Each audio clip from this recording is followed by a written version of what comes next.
प्रेमियों, सुधी श्रोताओं, संप्रति हम सब ऋग्वेद के प्रथम मंडल के 63वें सूक्त के चौथे मंत्र की व्याख्या में प्रवेश करने जा रहे हैं। यह मंत्र जो है वह त्रिष्टुप छंद में निबद्ध है। मंत्र दृष्टा ऋषिनोधा गौतम है और देवता हैं इंद्र। शीर्षक है दुष्ट संहारक इंद्र। अब संबंधित मंत्र का प्रथम पाठ हो जाए। ओम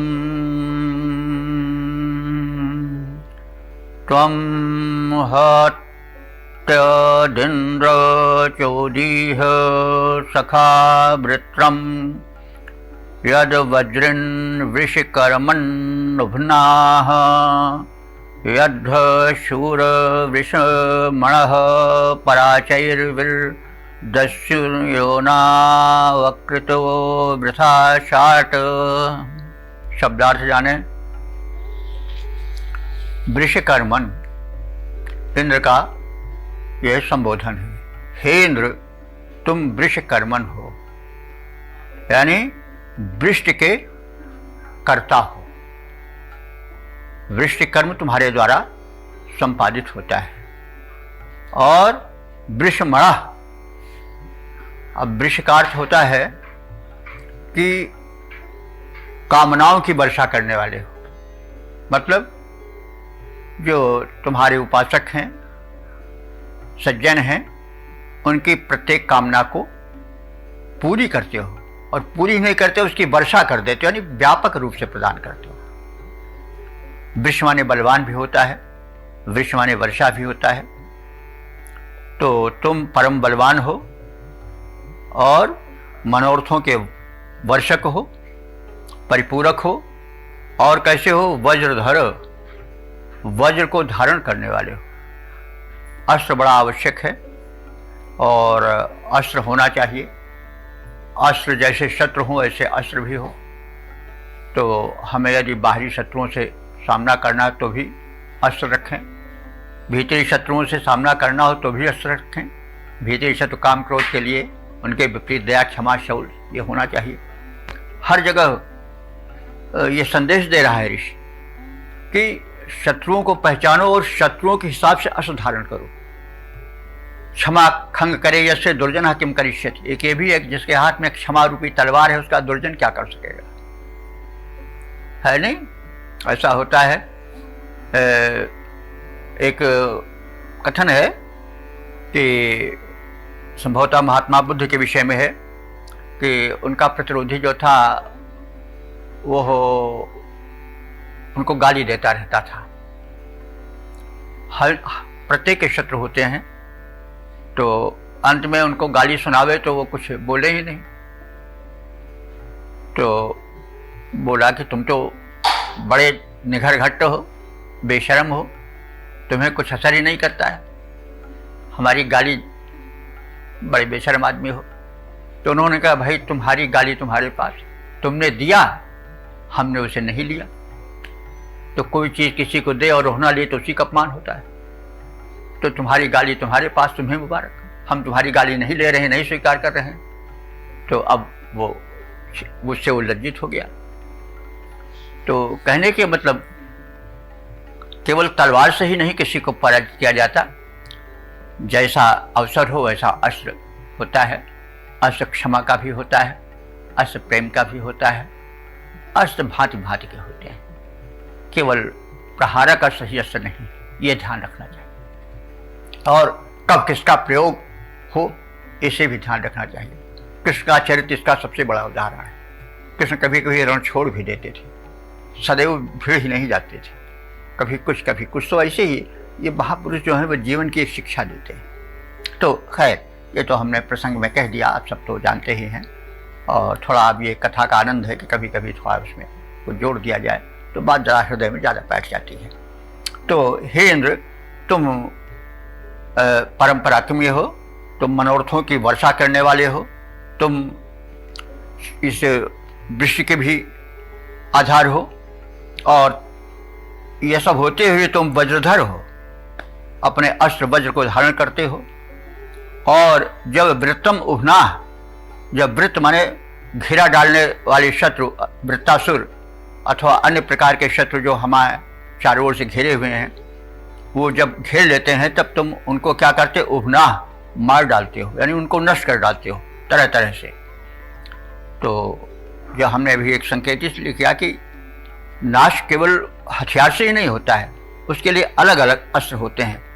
शम जमनियम शिली मुखनाना आदि हमने कभी कहा होगा, रथ प्रसंग में मानस में है। मानस भी वेद पुराणों का सार ही है। तुलसीदास जी ने कहा है कि भाई जो कुछ वेद में पुराणों में था वही हम कह रहे हैं। तो रथ रूपक है, आप सब देख लेंगे, हमने कभी कहा भी है, लेकिन फिर भी रथ रूपक में कहा गया है कि अति जय संसार जीत सके सो वीर, जाके असरथ हो दृढ़ सुनो सखा मत धीर, सौरज हो धीर से चाका सतशील दृढ़ पताका, बल विवेक दब्बर हित घोरे, क्षमा कृपा समता रज जोरे, ईश भजन साथी सुजाना विरचरण संतोष कृपाना, समजमनियम शिली मुखनाना।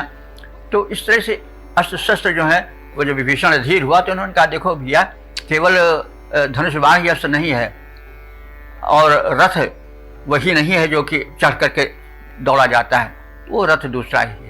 जय जय हो संदनियाना। तो कहने का मतलब ये सब हम विस्तार में नहीं जा रहे हैं, ज़्यादा समय लग जाएगा, लेकिन आप सब जानते हैं नव मानस भी वेद का ही निचोड़ है, उसको आप देख लें और वैदिक भावना आप वहाँ पाएंगे। तो यहाँ पर मतलब हमारे कहने का मतलब है कि इंद्र केवल यही नहीं दिखाता कि बस बल का हरदम प्रदर्शन करते रहो। शत्रु कई प्रकार के होते हैं, उन शत्रुओं के संहार के लिए जैसे शत्रु वैसे अस्त्र। तो इस प्रकार से ये संदेश दे रहा है मंत्र कि हे इंद्र, तुम जो हो वो वृत्त माने वृत्तासुर, वृत्त माने घेरा भी होता है, जो हमको घेरे रहते हैं, वो शत्रु तरह तरह के हो सकते हैं। उनको तुम युद्ध में यौनो माने युद्ध। अब देखिए युद्ध के तमाम शब्द आ रहे हैं, हम बताते चलते हैं, हमारे ख्याल से दर्जनों से ऊपर शब्द तो युद्ध के लिए आप लोग सुने ही होंगे। एक शब्द यौन भी युद्ध ही है, तो यौनो माने युद्ध में। तो ये सब नए नए शब्द हैं, युद्ध के बड़े पर्यायवाची हैं। इसका मतलब हुआ कि ऋषि बताना चाह रहा है कि जीवन जो युद्ध से भरा है, इस युद्ध से तुम घबरा के कहाँ जाओगे। अंत में लोग घबरा जाते हैं, आत्महत्या कर लेते हैं। तो वही कह रहा है कि भाई तैयार रहो, कहाँ से तक भागोगे। तो सदैव तो मरने के बाद क्या शांति थोड़ी मिलेगी, वहाँ भी फिर आएंगे। तो कहने का मतलब सामना करो। इसीलिए युद्ध के बड़े शब्द दिए गए हैं। मतलब इसका तात्पर्य है कि तुम्हें एक से ही नहीं लड़ना है, अनेक से लड़ना है। तो इसलिए युद्ध अनेक, ये हर सार्थक होता है। क्यों युद्ध के ज़्यादा नाम दिए गए हैं वेद में? इसका मतलब हुआ कि भाई युद्ध के एक रूप नहीं है, अनेक रूप हैं। तुम्हें तरह तरह पर मैदान मिलेगा युद्ध का। एक जगह से निपटोगे, दूसरा युद्ध तैयार होगा। एक से छुटकारा पाओगे, दूसरा सामने आवेगा। तो उसमें घबराओ नहीं, और उसके अनेक रूपों को देखो और अनेक तरह से अपने को तैयार करो। ये संदेश है। ये कितना व्यापक संदेश है, कितना गंभीर संदेश है। तो इस तरह से तो पराजय ही माने परांगमुख मत हो, और इस तरह से तुम जो हो वो हो अपने भक्तों के सखा बन करके, मित्र बन के, हे इंद्र तुम उन्हें, जैसे स्वयं तुम्हारा यश फैला हुआ है वैसे उनके यश को तुम उनके सतपथ पर ला करके प्रेरित करो कि तुम्हारी यश की तरह उनका भी यश चारों ओर फैले। तो तुम उनके सखा बन जाओ और इस प्रकार से उनके यश को फैलाओ। तो अब इसका हम भावार्थ सपाट रूप से देख लें। शौर्य के कर्म करने वाले शूरवीर, कामनाओं के पूरक, अनायास ही शत्रुओं को जीत लेने वाले वज्रधर इंद्र, जब तुमने वृत्त को मारा था, युद्ध में असुरों को खदेड़ा था, उन्हें ध्वस्त किया था, तब कुत्स के सखा होकर उनका यश फैलाया था। तो वही कुत्स के विषय में पहले बता चुके हैं। कुत्स एक मदद किए थे, वो एक युवक था तरुण, वो शत्रुओं से लड़ रहा था, तो इंद्र ने सहायता की थी, और ईश्वर सदैव सहायता करता है। और कुत्स मतलब हुआ वे लोग जो कि बुराई से जूझ रहे हैं, वो भी कुत्स ही हैं। तो इस प्रकार से इस शब्द का पहले भी व्याख्या हो चुकी है, यहाँ पर हम ज़्यादा नहीं टिक रहे हैं। तो इंद्र जो है वो स्वयं युद्ध करता है कुतत्वों से, और जो कुतत्वों से युद्ध कुत्स बन करके करते हैं उनकी वो सहायता करता है। तो इसलिए आप युद्ध से घबराओ नहीं, जीवन युद्ध में डटे रहो और परमात्मा तुम्हारी मदद करेगा, वो सदैव तत्पर है, तुमसे अधिक तुम्हारी चिंता उसे है? उसे चिंता हमारी है, हमें नहीं चिंता है? उसकी उसे चिंता हमारी है, तो वो स्वयं हमारी चिंता करता है। इसलिए अब आप निर्भय होकर के जीवन रण में जुटे रहो और सबसे सामना करते रहो। अब इसका हम पद्य रूपांतरण देख लें।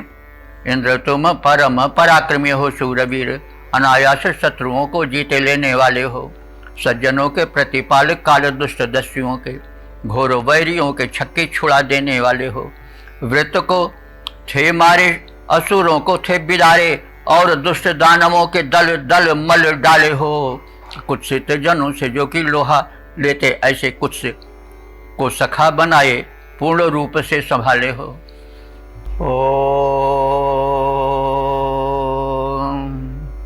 वेद प्रेमियों, सुधी श्रोताओं, संप्रति हम सब ऋग्वेद के प्रथम मंडल के 63वें सूक्त के 5वें मंत्र की व्याख्या में प्रवेश करने जा रहे हैं। यह मंत्र त्रिशुप नामक छंद में निबद्ध है। मंत्र दृष्टा ऋषि नोधा गौतम हैं और देवता हैं इंद्र। इस मंत्र का शीर्षक है बाधक शत्रुओं के विनाशक इंद्र। अब संबंधित मंत्र का पाठ हो जाए। ओम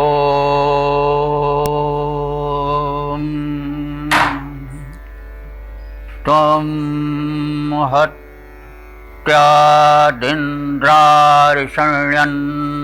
दृढस्य चिन्मर्ता नाम जुष्टौ, व्यस्मदा काष्ठा अर्वते वर्घनेव वज्रिंशनथिह मित्रान्।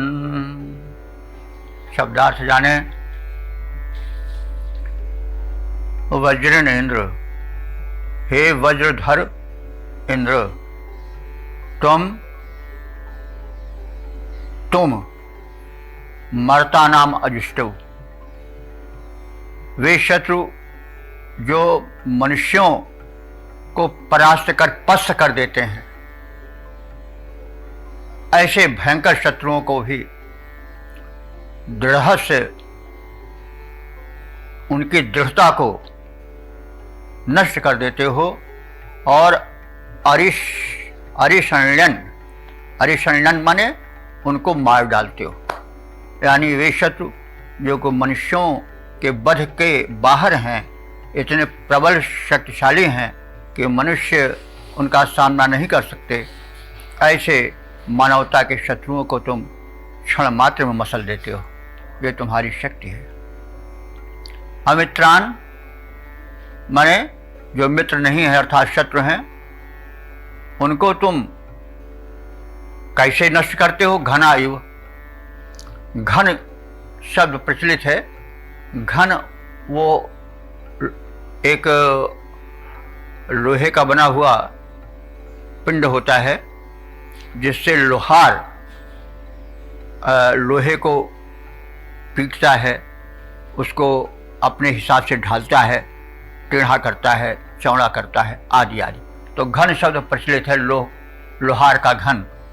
तो यहाँ पर घन माने बादल नहीं होगा, बल्कि घातेति, कुछ इस प्रकार से इसका अर्थ होगा। घातेति लौहम इत घना। तो घना यो माने जैसे हथौड़ा पीट डालता है, लोहे को तोड़ डालता है, खंडित कर डालता है, वैसे तुम शत्रुओं को पीट डालते हो, खंडित कर डालते हो, टुकड़े टुकड़े कर डालते हो। और वही शनखी ही माने उनको तुम मार देते हो। अस्मद अर्वते, हमारे घोड़ों के लिए। अस्मत माने हमारे, अर्वत माने घोड़ा होता है, अर्वत। और अर्वते चतुर्थी है, हमारे घोड़ों के लिए। तो घोड़े से तात्पर्य हमारे वाहन के रूप में प्रयुक्त होने वाले घोड़ों के लिए। पथ प्रशस्त करो। अथवा इंद्रिय भी घोड़े ही हैं, वो शरीर को ले चलने वाले, चलाने वाले हाथ पैर कर्मेंद्रियों के रूप में, और आँख, नाक, कान, जिह्वा आदि जो हैं ये ज्ञानेंद्रियों के रूप में ये शरीर को चलाते रहते हैं, शरीर रथ को, इनसे ही शरीर रथ चलता है, ढलता है। तो ये भी इंद्रिय भी घोड़े हैं, तो ये तो प्रसिद्ध है। तो आप हमारे घोड़ों का पथ प्रशस्त करें अथवा हमारी इंद्रियों का पथ प्रशस्त करें, वे कुमार्ग पर न जाने पावे, क्योंकि घोड़ा अगर बिगड़ गया तो गड्ढे में भी गिरा सकता है, सवार को पटक सकता है, पटक भी देता है। वैसे यदि इंद्रियां बिगड़ गईं तो वे जो है मनुष्य को गड्ढे में गिरा देंगी, पतनोन्मुख कर देंगी, उसका विनाश कर देंगी। यदि सजी रहीं तो उसको उसके मंजिल तक पहुंचा देंगी। तो इसलिए इंद्रियों को अश्व कहा गया है, और उस इंद्रिय अश्व को इंद्रदेव संभालें, वे हमें हमारे गंतव्य तक, हमारी मंजिल तक पहुंचाएं, हमें कहीं बीच में पतनोन्मुख न कर दें, गड्ढे में न गिरा दें। तो इस तरह से प्रार्थना की गई इंद्र की। तो इंद्र से क्या प्रार्थना की गई है कि वे शत्रु जो कि बाधक हैं और मनुष्य की शक्ति के बाहर हैं, ऐसे प्रबल शत्रुओं को इंद्र तुम मार डालते हो और मार डालो, और ऐसे हमारे शत्रुओं को तुम वैसे पीट पीट कर विनष्ट कर दो, जैसे लौहकार हथौड़े द्वारा लोहे को पीटता है। उपमा दी गई है। इससे ऋषि के हृदय में जो दुर्भावनाओं, दुर्वासनाओं और शत्रुओं के प्रति एक कुढ़न है, उसकी अभिव्यक्ति होती है। और जो हमारे घोड़े हैं, चाहे सवारी वाले हों, चाहे हमारे इंद्रिय रूपी घोड़े हों, उनको आप संभालो, उनका पथ प्रशस्त करो, और वे हमारे गंतव्य तक हमें पहुँचावें। काष्ठा भी आवह, काष्ठा कहते हैं दिशा, हमें हमारी गंतव्य दिशा की ओर ले चलें और हमारी वहाँ रक्षा करें, आवाह रक्षा करें, और हमारा पथ जो है वो प्रशस्त करें। तो इस प्रकार से यह प्रार्थना की गई है, और हम इसके जो है वो भावार्थ को देख लें सपाट रूप से। हे वज्रधारी इंद्र, मनुष्यों पर क्रोध करने वाले प्रबल शत्रु भी तुम्हारा कुछ बिगाड़ नहीं सकते हैं। जो मनुष्य की पहुँच के, पकड़ के बाहर हैं, उनको भी तुम पकड़ कर नष्ट कर सकते हो। तुम पर प्रबल से प्रबल शत्रु प्रहार करने में सफल नहीं हो सकते हैं। तुम महाबली हो। तुम हमारे ऊपर प्रहार करने वाले सुदूर शत्रुओं को जैसे घन से लोहा को लोहार पीट डालता है, वैसे तुम उनको पीट पीट कर मार डालो, नष्ट कर डालो। हमारे अश्वों के मार्ग को मुक्त करो, अर्थात हमारे गंतव्य को प्रशस्त करो, बाधाहीन करो, और हमारा जीवन रथ सुदृढ़ होकर के अच्छी तरह से प्रगति पथ पर चलता रहे। इसके लिए आप हमारे इंद्रिय रूपी अश्वों में भी शक्ति दो, उनको सतपथगामी बनाओ, ताकि हमारी मंजिल हम तक सुखद होकर के मिल जाए, हम अपने गंतव्य तक सरलतापूर्वक पहुंच जाएं। यह हे परमात्मन, हे इंद्र, आपसे प्रार्थना है। इंद्र जो है वो मालिक है, स्वामी है, इंद्र का अर्थ भी स्वामी होता है। हे मालिक, आप ऐसी कृपा करो कि वे शत्रु जो कि हमारी पहुंच के बाहर हैं, उनका विनाश करो, और उनको इस तरह से पीटो जैसे लोहार जो है लोहे को पीटता है। और जो हमारे अश्व हैं, उनका पथ प्रशस्त करो, हमारे इंद्रिय रूपी अश्वों को सन्मार्ग पर लाओ, ताकि हम अपनी मंजिल पा सकें। यह जो है प्रार्थना ऋषि कर रहा है, उपासक कर रहा है। तो इस आशय को हम समझें और मंत्र के भाव की गहराई में उतर करके अपने जीवन में हो उसे उतारें। अब इसका हम पद रूपांतरण देख लें। वज्रधर इंद्र महाबली हो विजेता बड़े, वज्रधर इंद्र महाबली हो विजेता बड़े, कोई शत्रु शक्ति कर सकता न वार है। अब मनुजों के रोष युक्त घोर शत्रु आए भले, किंतु तुम पर नहीं संभव प्रहार है। पीठ पीठ मारो घोर रिपु को हमारे, वैसे घन द्वारा पीठ ताजों लोहे को लोहार है। इंद्रिय अश्वों का पथ हो न अवरुद्ध कभी, होता रहे बाधाहीन उनका प्रसार है, होता रहे बाधाहीन उनका प्रसार है।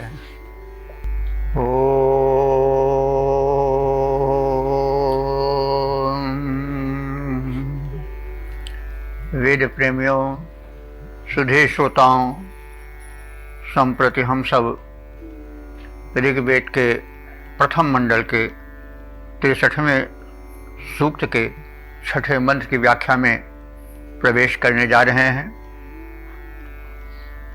यह मंत्र त्रिशुप नामक छंद में निबद्ध है। दृष्टा ऋषि हैं नोधा गौतम और देवता हैं इंद्र। विषय या शीर्षक है संग्रामों में इंद्र सहायक बने रहें। अब सीधे अर्थ में प्रवेश करने के पूर्व जरा भूमिका रूप में इस शीर्षक के अर्थ को समझने की चेष्टा कर लें। संग्राम शब्द ऋग्वेद में बहुत आया है। इंद्र और मरुद आदि सूक्तों में सर्वत्र संग्राम की ही चर्चा है। तो इस संग्राम की चर्चा क्यों है, उसका कारण होना चाहिए। इसका तात्पर्य है कि जिस समय ऋषियों ने मंत्र दर्शन किए, वह मंत्र जो कि ईश्वरीय संदेश है और सूक्ष्म रूप से तरंग बन करके अंतरिक्ष में विद्यमान था, उसको ऋषियों ने अपने बुद्धिगत ऊर्जा से, त्याग तपस्या जन्य ऊर्जा से वैसे ही ग्रहण कर लिया जैसे रिसीवर रेडियो और टेलीविज़न के संदेशों को ग्रहण कर लेता है, और उसको शब्दों का जामा पहनाया और वो मंत्र रूप में, स्थूल रूप में देखा गया। कोई चीज़, ये विज्ञान का सिद्धांत है कि नष्ट नहीं होती, सूक्ष्म से स्थूल और स्थूल से सूक्ष्म होती रहती है, रूप में परिवर्तन होता है। किसी तत्व का सर्वथा विनाश नहीं होता है। तो ये तो ब्रह्मवाणी है। तो इस संग्राम से यह पता चलता है कि उस समय संसार का अधिकांश भाग अज्ञान निद्रा में था। केवल कश्यप की 2 संतानें सक्रिय थीं।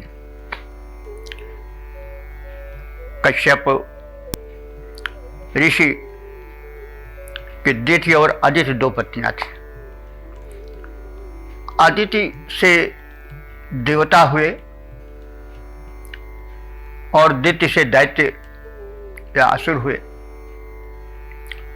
तो कहा तो यह जाता है कि जो असुर हैं या दैत्य हैं, ये बड़े भाई यही हैं, कश्यप के बड़े पुत्र हैं, और जो देव हैं वो कश्यप के छोटे पुत्र हैं, बड़े भाई असुर ही हैं। लेकिन दोनों के दृष्टिकोण में अंतर पड़ गया।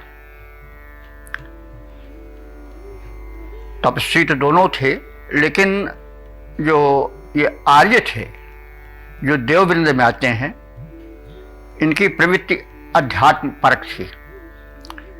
ये धन अर्जन के समर्थक थे, और ऋग्वेद में है भी कि शतहस्रम समाहर सहस्रहस्रम संकीर, हम कमाने में 100 हाथ बना लें, लेकिन सामाजिक कार्यों में उस धन के उपयोग के लिए हजारों हाथों से उसका वितरण करें। वे उपार्जन के साथ साथ आदान के साथ साथ प्रदान के भी समर्थक थे। इसके विपरीत जो असुर थे, वे केवल अर्जन के और भोग के समर्थक थे। धन कमाओ, खाओ, मौज मस्ती करो, बस यहीं तक वे सीमित थे। यानी वो प्योर भोगवादी थे। और जो ऋषि थे वे प्रधानवादी थे, तो वैचारिक संघर्ष उनमें चलता रहा और जीवन युद्ध से उनका पूर्ण था। तो जो सर्वोच्च सत्ता है उससे शक्ति मांगते रहे आर्य के वे वर्ग जो कि देव कहे जाते हैं, कश्यपीय संतानें जो देव कहे जाते हैं। और जो विरोधी थे उनके, वे कभी चुरा लेते थे गायें उनकी, कभी और किसी तरह से उनको सताते रहते थे, भूमि पर भी कब्जा करते रहते थे। वे बड़े बड़े नगर भी बना लिए थे, किले आज बना लिए थे।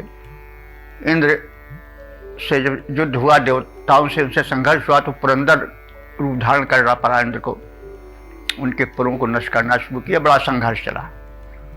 तो ये बात सूचित होती है। ये कभी कुछ लोग ऐसा कहते हैं कि इतिहास नहीं खोजना चाहिए, तो भाई ये एक तथ्य है। वेद में भूतकालिक क्रिया है, तो इसका मतलब हुआ कि जब भूतकालिक क्रिया है तो इतिहास है, भूतकाल का वृत्तांत ही तो इतिहास है। तो कहने की मतलब कि समय की कोई रेखा नहीं है। समय तो अथाह, जैसे आसमान अथाह है वैसे समय भी अपार है, सीमा रहित है। वो तो हम या मनुष्य उसको भूत में, वर्तमान में, भविष्य में बांट लेते हैं, लेकिन है वो अनंत है। तो इसलिए हम उसमें इतिहास को देखें तो मेरे विचार से कोई दोष नहीं होगा। इसको इसलिए कहना पड़ा कि कुछ लोग ऐसे हैं जो ये कहते हैं कि नहीं, वेद में इतिहास नहीं ढूंढना चाहिए। तो समय तो एक है, उसको तो हम विभाजन किए हैं, भूत, भविष्य, वर्तमान में है तो समय ही, वो काल ही। तो बहरहाल हम ये कहना चाहते हैं कि वेदों में, खासतौर से ऋग्वेद में युद्ध शब्द बहुत आया है, और युद्ध के पर्यायवाची जितने आए हैं उतने मेरे विचार से बहुत कम वस्तुओं के इतने पर्याय होंगे जितने युद्ध के। तो युद्ध यानी संघर्ष बड़ा व्यापक करना पड़ा देववृंद को। तो इस दृष्टिकोण से हम मंत्रों को देखें, और वैसे भी अगर हम दूसरे दृष्टिकोण से देखें तो सामान्य मनुष्य का जीवन भी संघर्षपूर्ण रहता है, राष्ट्र का जीवन भी संघर्षपूर्ण रहता है, विश्व का जीवन भी संघर्षपूर्ण है। संघर्ष एक स्थान पर नहीं, स्थान स्थान पर है, कभी अपनों से, कभी परायों से, कभी अपने भीतर के विचारों से जूझना पड़ता है, कभी रोग से, कभी शोक से। तो जीवन, लाइफ इज ए स्ट्रगल कहा गया, जीवन एक संग्राम है। संग्राम को हमें व्यापक अर्थ में देखना पड़ेगा, और जीवन का उद्देश्य है विजय। हम विजय प्राप्त करें, बुराई पर अच्छाई की विजय हो, कृपणता पर उदारता की विजय हो, दुष्टों पर सज्जनों की विजय हो, अंधकार पर प्रकाश की विजय हो, विजय हो, जय हो। ये हमारा उद्देश्य है, और यही वेद का भी उद्देश्य है। अब हम एतदर्थ संबंधित मंत्र का पाठ कर लें। यह मंत्र जैसे कहा गया है, ऋग्वेद के प्रथम मंडल के 63वें सूक्त का 6ठा मंत्र है। तो अब प्रथम मंत्र पाठ हो जाए। ओम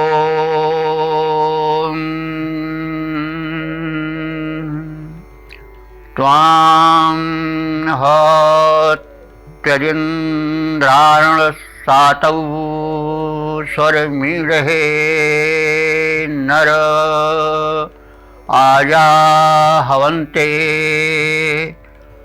तव स्वधाव यमा समर्य ऊतिर्वाजेष्वत साय्याभूत। अब शब्दार्थ जाना। इंद्र, हे स्वामिन, हे इंद्रदेव, अर्ण सातव। अर्ण का दो अर्थ शायण ने किया है। एक तो अर्ण माने होता है जल, जिससे अर्णव बना, कई बार चर्चा उसकी हुई है। और एक अर्ण का अर्थ होता है धन। तो अर्ण सातव, सातव कहते हैं प्राप्ति। तो धन प्राप्ति संबंधी युद्धों में, तो धन का मतलब ये समझिए कि कहीं लड़ाई धन के लिए हो रही है। अरे धन आध्यात्मिक धन भी हो सकता है, कई प्रकार धन, इसी तरह से हमको व्यापक देखना चाहिए। तो अर्ण सातव धन प्राप्ति संबंधी, तो सातव माने प्राप्ति, तो अर्ण सातव माने धन प्राप्ति संबंधी। आजव माने युद्ध में, आज शब्द युद्ध के लिए आता है। तो धन संबंधी युद्धों में, और स्वरमीढ़े माने जिस संग्राम में आनंद की प्राप्ति हो, उस युद्ध में। अब यह आनंद की प्राप्ति से मतलब अध्यात्म की ओर अगर हम झुकें तो ज़्यादा अच्छा होगा, क्योंकि जब हम अपनी वासनाओं से लड़ करके उन पर अपना अधिकार जमा लेते हैं, विजय पा लेते हैं, तो एक आध्यात्मिक आनंद की उपलब्धि होती है।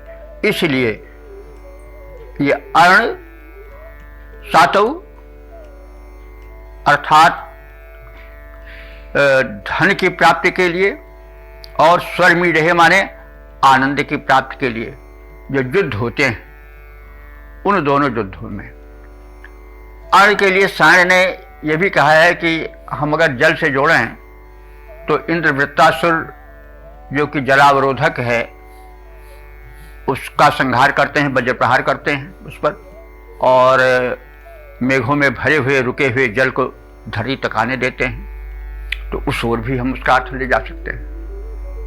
तो इस प्रकार से अर्ण सातव यानी धन प्राप्ति संबंधी अथवा जल प्राप्ति संबंधी युद्धों में।